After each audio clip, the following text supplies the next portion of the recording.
오늘 본문을 우리가 보기 전에 먼저 조금 사전 지식으로 가져야 되는 그 내용들이 있어서 말씀을 드립니다. 우리도 지금 우리나라 안에 여러 당이 있잖아요, 그죠? 이 당, 저 당 여러 당이 있는데 예수님 시대도 그 안에 유대인 사회 속에서 여러 분파들이 있었습니다. 여러 분파들이 보통 무엇으로 이렇게 구분되는가 하면 유대 사회를 이렇게 지배하고 있던 이 로마와 그들의 생각, 그들의 사상과 어느만큼 가까운가에 따라서 이 분파를 구분할 수가 있는데요. 첫 번째는 로마의, 즉 로마 헬레니즘 사상을 그대로 다 받아들이고 그리고 로마가 하는 모든 것을 다 찬성하는 그런 부류에 있는 사람들이 있었습니다. 그 사람들이 바로 헤롯 당 이렇게 부르는 사람들입니다. 그 한 분파가 있었고요. 무슨 당이라고요? 헤롯 당입니다. 자, 헤롯 당만큼은 아닌데 그래도 그 로마의 사상이죠. 헬레니즘 사상을 받아들이고 친로마주의 정책을 옹호했던 사람들이 바로 또한 사두개인 이렇게 부릅니다. 그들을 사두개파라 부르겠죠. 그래서 헤롯 당과 사두개파는 친로마 쪽입니다. 그래서 성전에서 봉사했던 대제사장, 제사장 이런 사람들이 원래 아론은 자손의 직계로 내려가는데 이 로마 시대 때 로마가 통치할 때 이때는 로마가 이렇게 지명하기도 하고 그랬어요.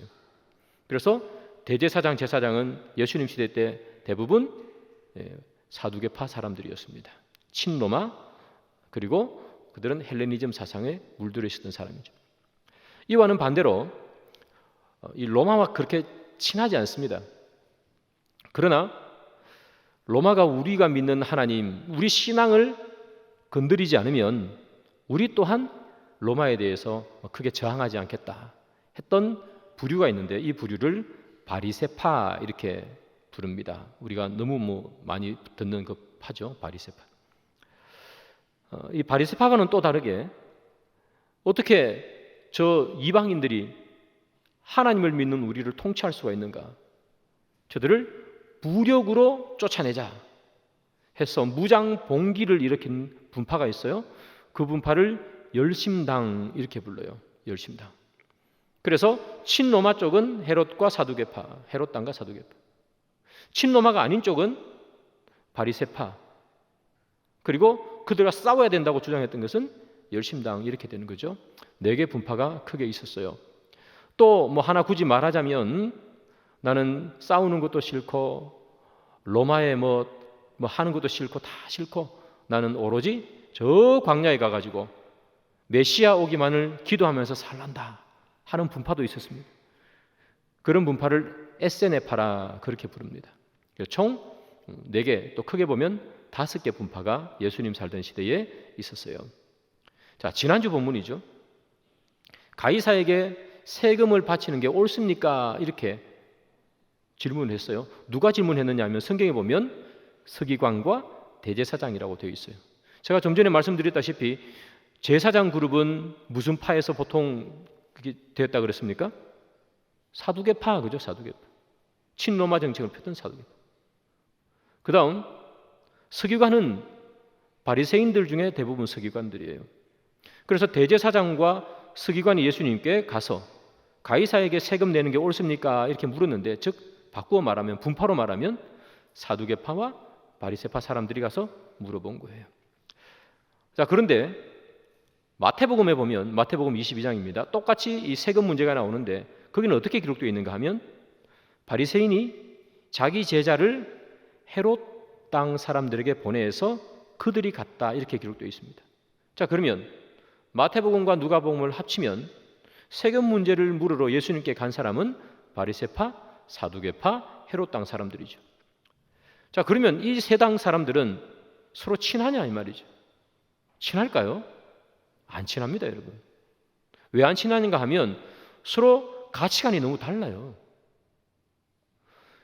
이 사두개인과 헤롯 땅 사람들은 헬레니즘 문화를 그대로 받아들였어요. 그래서 그들은 친로마 정책을 펴면서 그들의 생각은 부활이라는 것이 없다고 생각했어요. 그런데 바리새인들은 부활이 있다고 생각한 거거든요. 또 여러 가지 이 교리적인 문제로 차이가 많이 있었습니다. 그래서 서로 막 비난하고 우리 해석이 맞다, 아니면 내 해석이 맞다, 서로 막 그런 사이였어요. 안 좋은 사이였어요. 안 좋은 사이인데 그들이 예수님을 잡기 위해서 한 팀이 되죠. 한 팀이 돼요. 오늘 본문 부활 논쟁도 마찬가지입니다. 예수님 잡으려고 바리새인들, 사두개인이 한 편 먹고 또 헤롯 당도 한 편 먹고 예수님이 왔는데 세금 문제를 건드렸는데 예수님이 안 넘어가시잖아요. 그러니까 또 사두개인들이 이제 와가지고 부활 문제로 건드리는 거예요. 다시 말하면 예수님 한 명 잡기 위해서 서로 싫어하던 사람들끼리, 서로 적대시하던 사람들끼리 한 팀이 된 거예요. 원팀이 됐단 말이죠. 그래서 예수님을 대적하는 거예요. 여러분, 그들은 서로 생각이 다르고요. 생각이 다르기 때문에 사상도 다르고 살아가는 방식도 다 달라요. 그런데 예수가 그들을 불편하게 하고 그들이 가지고 있던 기득권을 예수님 때문에 뺏기게 생겼어요. 힘을 합쳐요. 분명히 그들은 인생을 살아가는 가치관이 다르고 그들을 규정하는 정체성도 다 다른데 힘을 합쳐요. 여러분, 이래도 됩니까? 부활이 있다는 사람과 부활이 없던 사람이 언제 그랬냐는 듯이 어깨동무하고 원팀이 되었습니다. 왜 이렇게 살아도 될까요? 여러분, 우리가 하나님의 자녀라는 그런 정체성, 복음이라는 그런 가치관을 가지고 세상에 살잖아요. 세상에 사는데 여러분, 우리가 세상에 살지만 때로는 세상과 타협하고 살잖아요. 우리는 세상과 타협하고 살아요. 적당히 타협하면서 살죠. 우리의 죄성 때문에 어찌 보면 어쩔 수 없는 부분인 것 같기도 합니다. 그러나 여러분, 여기 나오는 이 서로 다른 분파, 서로 싫어했던 사람들끼리 그들의 가치관과 정체성을 다 무너뜨리고 그들의 기득권을 위해서 모여 있는 것처럼 그 모습이 얼마나 보기 싫습니까, 여러분? 우리도 마찬가지라는 얘기예요. 우리가 하나님의 자녀라는 정체성을 가지고 살지만, 그러나 세상 가운데서 우리가 타협하며 살지만, 그러나 끝까지 타협하지 못하는 그런 마지노선이 있다는 이야기예요. 그것만큼은 지켜야 되지 않겠냐, 그런 이야기를 하는 거예요. 여기 사람들은 그런 마지노선이 없는 거예요. 마지막 선, 우리 선 넘었다 그렇게 표현하잖아요. 이 사람들은 선이 없어요. 바리새인이라는 정체성, 사두개인이라는 정체성, 헤롯 당이라는 그 정체성, 그들을 지켜주는 마지막 자존심 같은 것들은 그래도 무너뜨리면 안 되는데, 그들의 기득권을 취하기 위해서 모든 것을 다 무너뜨려버리고 어깨동무하잖아요. 우리의 현재와 우리의 미래가 여러분 이런 모습일 수는 없잖아요. 적당히 세상에 타협하고 살아가지만, 그러나 그럼에도 불구하고 넘지 말아야 되는 마지막 선은 있잖아요. 우리가 세상에 적당히 죄를 지으면서 살아가기도 하지만, 그러나 내가 하나님의 자녀이기 때문에 이것만큼은 절대로 안 되는 그런 것들이 있잖아요. 우리도 세상을 살아야 되니까 우리도 이득이 생기면 뭔가를 해야 되는 사람들이 맞아요. 그래서 때로는 이득이 생기기 때문에 분명히 이 잘못인 줄 알면도 불구하고 눈을 감고 그 이득을 취하기도 해요. 사실 우리는 그렇게 살아요. 그렇게 살면 안 되지만, 그러나 여러분, 그 이득을 취하기 위해서 아무거나 다 잡을 수는 없지 않습니까? 자존심이라는 게 있지 않습니까? 예수 믿는 사람의 자존심, 성도라는 자존심 때문에 마지막 하나, 이것만큼은 잡을 수 없는 그런 것들이 있지 않습니까? 저는 여러분들에게 그 마지막 선, 마지막 자존심은 남아있기를 소망합니다. 여기 나오는 이 바리새인, 사두개인, 헤롯 당, 얼마나 서로 욕했는데요. 네가 맞니 내가 맞니? 그런데 다 무너지잖아요. 기득권 앞에서. 마지막 성도의 자존심, 그거는 우리가 지키고 살기를 소망해요. 내가 하나님의 자녀라는 것, 빛의 자녀라는 것, 세상 앞에 드러내는 것, 그것만큼은 여러분 꼭 지키고 사시기를 소망합니다. 자, 오늘 본문에 보면 겉으로 잘 드러나지 않던 이 사두개인들이 등장합니다. 이 사두개인들의 신앙과는 다음과 같아요. 그들은 구약 성경이 이렇게 많이 있지만 그 많은 구약 성경 가운데 모세 오경만 성경으로 받았어요. 그러니까 나머지 성경들, 열왕기서, 이사야서 같은 이런 성경들은 그들에게는 성경이 아니에요. 모세 오경만 성경이었어요. 그리고 그들은 부활에 대해서 이렇게 생각했습니다. 모세 오경을 아무리 쳐다봐도 부활에 대한 이야기가 없다는 거예요. 그래서 그들은 생각한 게 사람이 죽으면 영과 육이 다 소멸된다, 그렇게 생각했습니다. 다 소멸되고 없어진다. 당연히 그러니까 부활도 없는 것이죠. 그는 부활이 없다고 생각하며 이제 예수님께 온 거예요. 그러면서 예수님에게 부활이 없다는 것을 말하기 위해서 대답하기 상당히 곤란한 비유로 예수님께 질문을 던지죠. 그 비유는 다음과 같아요. 사두개인이 묻습니다. 예수님, 어떤 동네에 형제가 7명이 있었는데 제일 큰 형이 결혼해가지고 살다가 자녀 없이 그냥 그만 죽어버렸습니다. 그랬더니 그 형수가 둘째 동생과 결혼했습니다. 이렇게 얘기합니다. 여러분, 이것을 형사 취수제 또는 계대 결혼이라 그렇게 부릅니다. 형이 죽으면 그 부인을 동생이 결혼해서 같이 사는 거, 이거죠. 여러분, 왜 그렇게 할까요? 이건 무슨 성적으로 타락해서 그런 건 아니고요. 그들 나름의 이유가 있습니다. 지금으로서는 받아들일 수 없는 이유인데, 그 이유가 뭐냐면 형이 죽고 자녀도 없어요. 그래서 동생이 결혼해서 아이를 낳는 거예요, 대신해서. 그러면 그 아이는 동생의 아이가 아니라 형의 아이가 됩니다. 그러면서 형의 가문을 잇는 거, 그걸 위해서 이런 풍습을 가지는 거죠. 자, 형이 죽고 동생이 형수를 부인으로 맞이해서 삽니다. 그런데 둘째 동생도 죽어버렸습니다. 똑같이 셋째 동생, 넷째 동생, 마지막 7째 동생까지 다 죽었습니다. 하나도 자녀를 남기지 않고 다 죽었습니다. 그리고 형수님도 마지막에 죽었습니다. 사두개인이 묻죠. 예수님, 부활이 있다면서요. 만약에 부활이 있다면 이 사람들 다 죽어가지고 살아나면 이 형수는 남편이 누굽니까? 누가 이 형수의 남편이 됩니까? 이렇게 물었어요. 여러분, 누가 남편이 될 수 있을까요? 첫째입니까? 둘째입니까? 아니면 막내입니까? 도대체 누가 이 여인의 남편이 될까요? 그 예수님께 물은 거죠. 이 질문의 목적은 그거죠. 부활 없습니다 하는 그런 질문의 목적이죠. 자, 그러면 여러분, 모세 오경에는 과연 부활에 대한 이야기가 없을까요? 있을까요? 없을까요? 간접적으로 하나가 있고 직접적으로도 하나가 있습니다. 먼저 간접적인 이야기를 말씀을 드립니다. 여러분 아시는 것처럼 아브라함의 아들 이삭을 하나님께서 제물로 바쳐라, 그렇게 얘기해서 아브라함이 아들 이삭을 모리아산으로 끌고 가서 제물로 바치려고 합니다.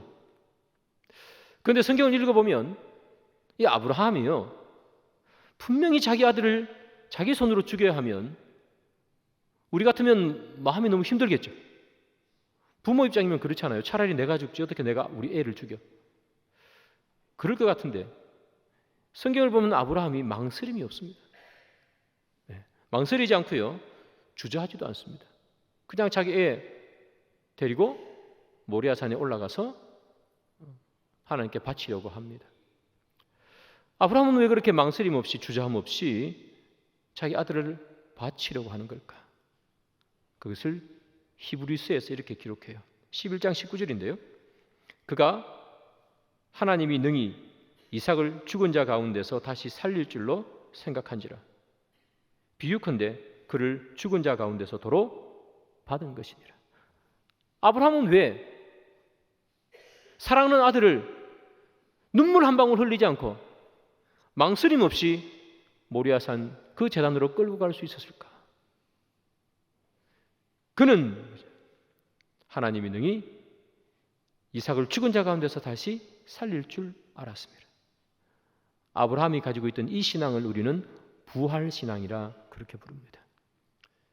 이 아이가 죽지만 반드시 살아나리라. 아브라함은 뭘 본 거예요? 지금 죽는 내 아들을 본 것이 아니라 살아나는 이삭을 본 겁니다. 지금 얘가 죽지만 그러나 얘는 이후에 살아나리라. 다시 살 것을 확신했기에 지금 죽일 수 있는 겁니다. 물론 하나님께서 준비한 것 가지고 못 죽이게 하셨지만, 여러분, 아브라함이 이렇게 주저함 없었던 것은 부활할 것에 대한 확실한 소망을 가지고 있었죠. 믿음을 가지고 있었습니다. 죽지만 죽는 게 아니야. 그것 때문이겠죠. 여러분, 우리가 미래의 사실을 확신한다면 현재가 두려울 게 뭐가 있습니까? 우리가 두려운 것은 미래를 모르기 때문에 두려운 것 아닙니까? 많은 청년들이 불안한 20대, 불안한 30대 초반을 살아가는 이유는 내 삶의 미래를 모르기 때문에 불안하기 때문이죠. 많은 세상 사람들이 죽음을 앞두고 불안해하는 이유는 뭡니까? 죽음 이후의 삶에 대한 확신이 없기 때문이죠. 그러나 미래가 확실하다면 현재의 아픔은 누구나 다 견딜 수 있어요. 부활이 확신하다면 죽는 게 두려울 거예요. 다시 살아나는 것이 확실하다면 죽는 게 뭐가 두렵겠습니까, 여러분? 주저함이 없고 망설임이 없는 거예요. 여러분 자녀들이 너무나 잘 될 것이 확실하다면 지금 이 시간 대입에 실패해도 울 게 뭐가 있겠습니까? 이 아이가 나중에 커서 정말 행복하게 잘 살 것이 확실하다면 지금 대입 실패가 그를 슬프게 하지 못하는 거예요. 우리 가운데 사업하는 분들도 많지만 여러분들의 사업이 지금 너무나 힘들어요. 부도 직전에 있어요. 그러나 2년, 3년 후에 여러분들의 사업이 크게 번창해가지고 흔히 세상 말로 대박이 날 것이 확실하다면 지금 부도가 나면 여러분 울까요, 웃을까요? 울 게 없죠. 왜요? 2, 3년만 견디면 사업에 대박이 나서 엄청 번창할 텐데요. 사람들은 다 와서 위로하겠죠. 야, 힘내라. 울 게 뭐가 있어요, 여러분? 2, 3년 뒤에 확실하다면 울 게 하나도 없잖아요. 울 게 하나도 없어요. 실실 웃는 거죠. 왜? 2, 3년 뒤에 번창하니까. 여러분, 미래가 확실하면요, 현재 긴장할 필요가 없어요. 여러분, 우리 스포츠 같은 거 보고 이미 재방송 보면 마음 졸인 게 하나도 없죠. 2002년 월드컵 여러분 지금 보시면 마음 졸입니까? 어차피 골 넣고 다 아는데. 미래가 확실하면요, 현재 긴장할 것도 없고 망설일 것도 없습니다. 부활을 믿으면 죽음이 두렵지 않습니다. 망설일 것도 없고요. 히브리서에 보면 많은 사람들이 죽음을 당해요. 톱으로 켜서 죽음을 당하고, 칼에 찔려 죽음을 당하고, 감옥에 갇히고, 맹수에 밥으로 던져지고. 그럼에도 불구하고 그들이 그렇게 죽을 수 있었던 이유는 뭘까요? 다시 살 것을 확신했기 때문이죠. 미래가 확신하면 현재는 이길 수 있는 겁니다. 여러분들의 미래가 불안하십니까? 하나님께서 우리에게 뭐라고 얘기하세요?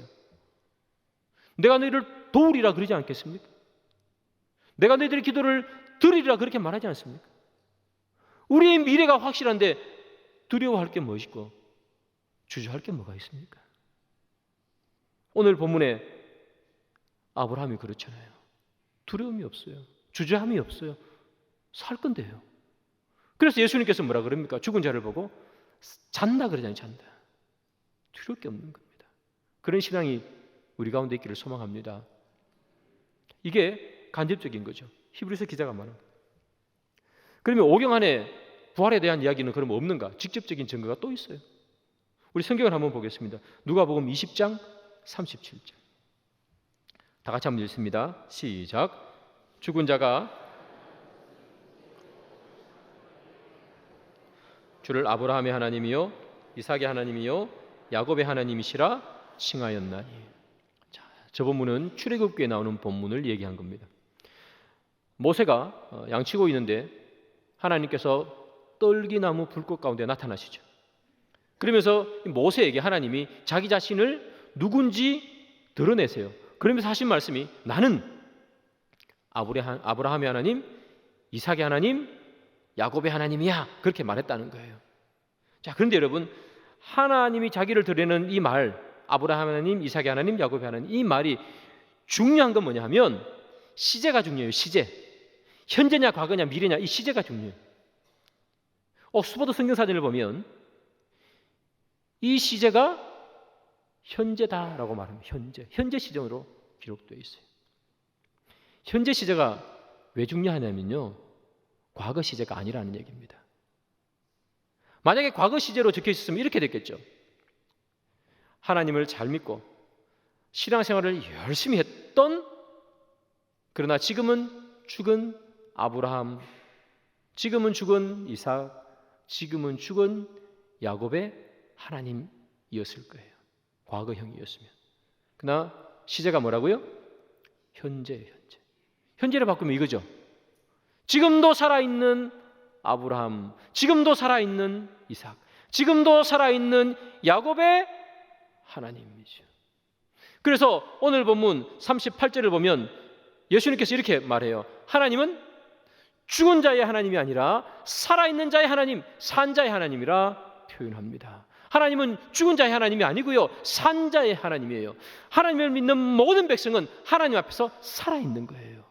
죽은 게 아니라는 거예요. 사람들이 볼 때는 죽었죠. 죽었는데 아브라함도 죽었고 이삭도 죽었고 야곱도 죽었어요. 그런데 하나님 뭐라 그래요? 죽은 거 아니라는 거예요. 지금도 살아있는 아브라함, 이삭, 야곱의 하나님이라고 말하잖아요. 세상이 눈에 볼 때는 죽은 겁니다. 못 움직입니다. 그러나 하나님 뭐라 그러세요? 살아있어. 살아있어. 여러분, 이렇게 우리 하나님께서 죽은 자의 하나님이 아니라 산 자의 하나님인 것을 우리가 믿으면 죽음이 두려울까요? 죽음이 두렵습니까? 세상은 죽음이 두려울 수 있습니다. 죽음 이후의 삶을 모르니까요. 부활이 있다는 것을 모르기 때문이죠. 두렵겠죠. 그러나 우리는 두렵지 않아요. 왜 그렇습니까? 죽음이 아니고 자는 것이기 때문에, 다시 깼기 때문에. 그래서 우리는 두렵지 않은 거죠. 여러분, 우리의 육신의 부활, 성경은 분명히 말하고 있습니다. 그래서 우리의 삶에 두려움이 없기를 소망합니다. 죽음이 두려움이 없고 우리의 삶의 고난과 아픔에 두려움이 없기를 소망합니다. 그런데 여러분, 오늘 우리가 나온 이 본문은 육신의 부활을 말하는 게 맞습니다. 그러나 이 부활이라는 것이 꼭 육신의 부활만을 말하는 것일까? 또 다른 의미의 부활을 말하지는 않을까? 저는 또 다른 의미의 부활도 있다고 생각합니다. 그것은 뭐냐? 우리의 삶의 부활입니다. 우리의 삶의 부활이란 이런 것이겠죠. 우리는 이제까지 하나님 없이 생명이 없는 길을 달려왔습니다. 분명히 이곳에 무엇인가 아름다운 것, 화려한 것 많은 것 같은데 거기에는 생명이 없는 길, 그 길을 사람들은 달렸어요. 그러나 이제 생명의 길로 그의 인생의 삶이 변화되는 것, 이것 또한 부활 아닐까요? 여러분, 성경을 보면 남편이 5이 있는 여인이 있습니다. 사마리아 여인이죠. 수가성의 여인. 여러분, 이 여인이, 여러분 생각해 보십시오. 인생에 무슨 소망이 있겠습니까? 인생의 소망을 한번 찾아보려고 이 남자랑 살다가 저 남자랑 살다가 계속해서 바꿔 살아본 거잖아요. 남자가 예전에 5명, 지금 현재까지 치면 6명일 텐데 소망이 있습니까, 여러분? 여러분, 창기로 살았던 여인들이 성경에 기록되잖아요. 뭐 구약이긴 하지만 라합 같은 여인들. 여러분, 소망이 있을까? 매일매일 자기 몸을 팔며 사는 인생에 소망이 있습니까? 요즘처럼 그 삶 청산하고 다시 직업 교육 받거나 또 공부해서 다른 데 생활할 수 있는 그런 시대가 아니잖아요. 소망이 없어요, 여러분, 그 인생에. 소망이 없는 삶을 살아요. 그들이 사는 삶을 사는 이유는 이거 하나겠죠. 살아있으니까 사는 거예요. 살아있으니까 사는 거예요. 여러분, 신약 성경 빌레몬서를 보면 오네시모라는 종이 한 명 나와요. 그 당시의 종, 그 당시의 노예는 그야말로 물건이잖아요, 물건. 얼마나 고되게 살았을까요? 노예가 소망하는 것은 이거 하나밖에 없어요. 빨리 죽었으면 좋겠다. 근데 이 오네시모라는 종이 너무너무 그 종살이가 힘들어가지고 집을 도망 나옵니다. 근데 누구를 만나느냐면 바울을 만나요, 바울을. 그래서 바울의 제자가 됩니다. 소망 없이 사는 인생들, 복음을 만나고 예수를 만나니까 소망이 생기잖아요.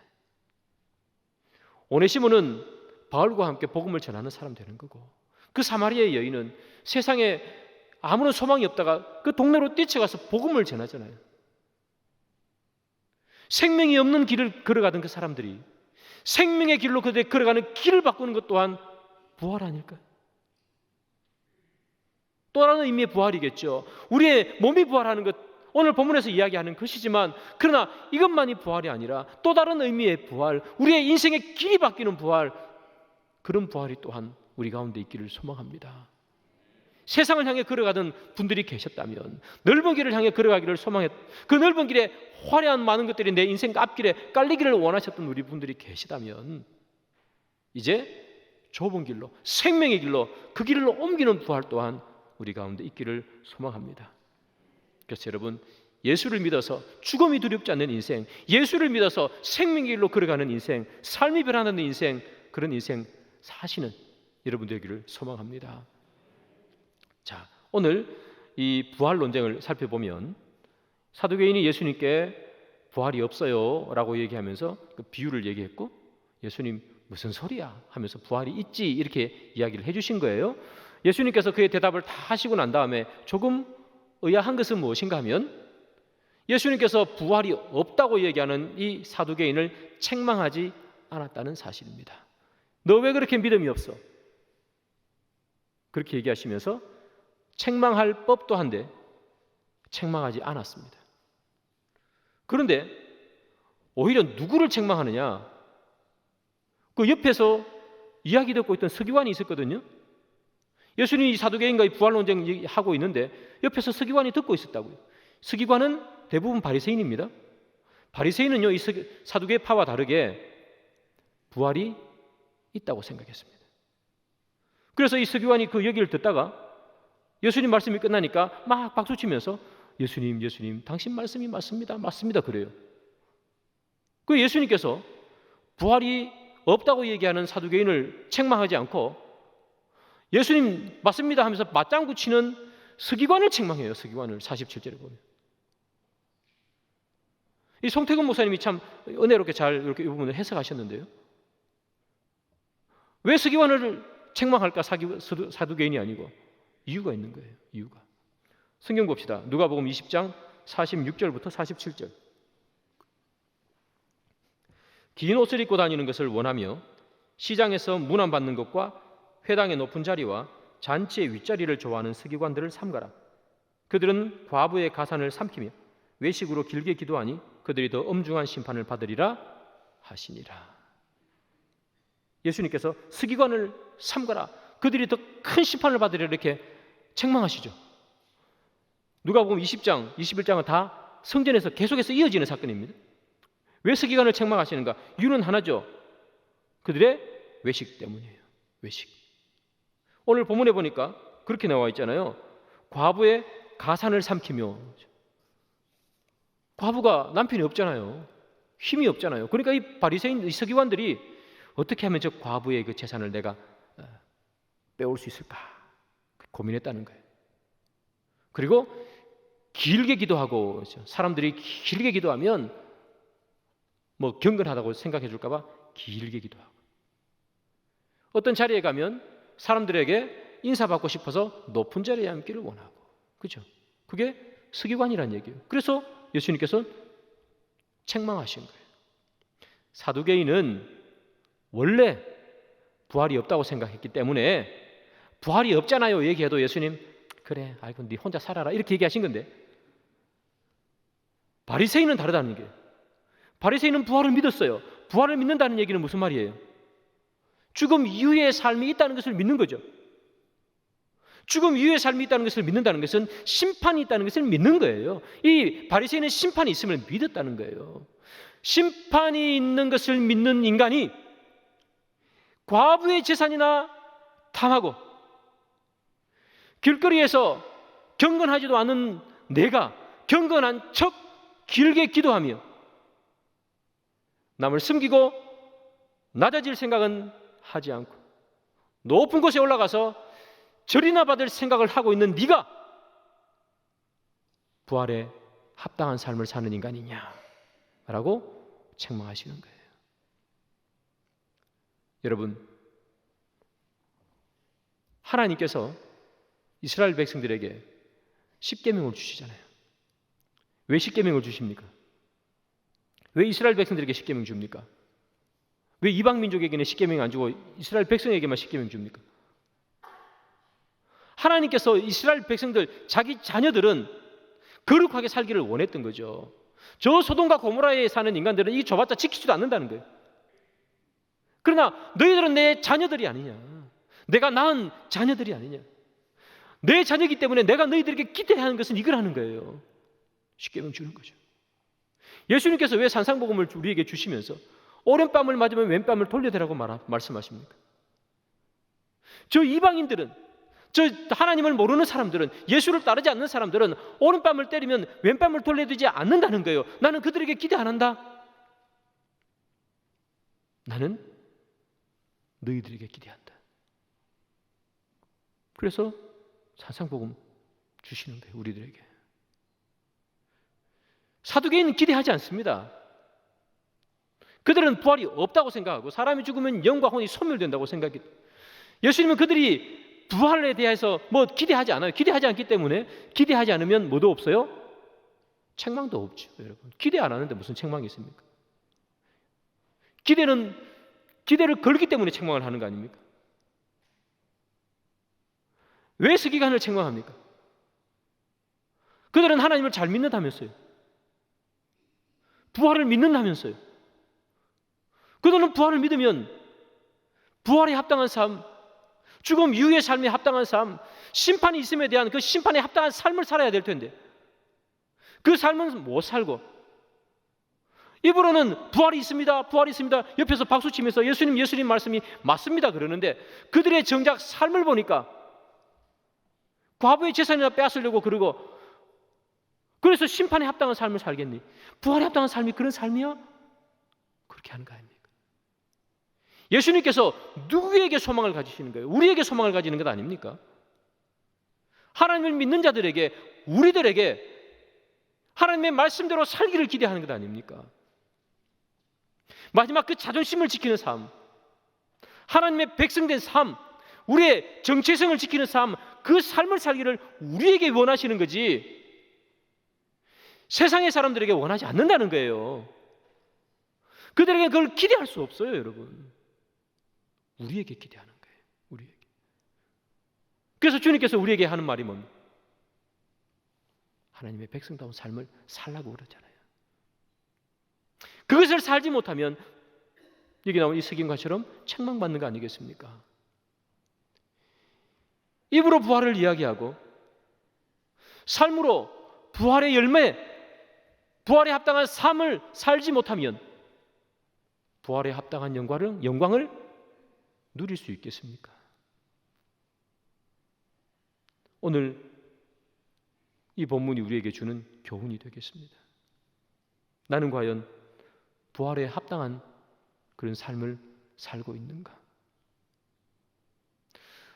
나는 예수 그리스도 하나님의 자녀라는 그 마지막 남은 자존심만큼은 지키며 살고 있는가? 아니면 여기 나온 이 사람들처럼 그들의 기득권 앞에서 그들의 생각, 그들의 사상, 그들의 삶, 그들의 정체성, 가치관 다 무너뜨리고 세상에 섞여 사는가? 그거 우리에게 말씀해 주는 것 아닙니까? 오늘 광화문 집회 나가는 것도 똑같습니다, 여러분. 우리가 타협하고 넘어갈 것도 있겠지만, 그러나 타협하지 못할 마지막 우리가 잡고 있는 신앙인으로서의 정체성이 있잖아요.